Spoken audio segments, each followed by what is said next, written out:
Welcome! If you want to learn how to share a post link on X, formerly known as Twitter, you've come to the right place. Today, I'll guide you through the updated steps to effortlessly share any post link you find interesting. Whether it's a funny tweet, an insightful article, or a meaningful update, sharing is a great way to connect with your friends and followers. Let's get right into it. First, open the X app on your Android device. Make sure you're logged into your account to access all features. Once you're in the app, scroll through your feed or use the search bar to find the desired post that you want to share. This could be anything from a popular meme to a thought-provoking comment. Once you've found the post you want to share, take a look at the bottom right corner of that post.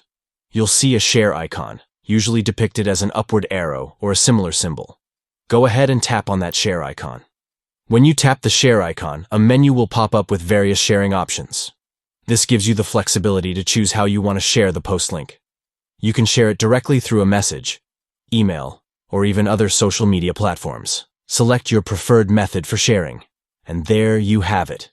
You've successfully shared a post link on X. This quick and simple process allows you to share interesting content with your network and keep them updated on what catches your eye. So, whether you're sharing a post from a favorite account or a viral tweet, you now know exactly how to do it. Happy sharing!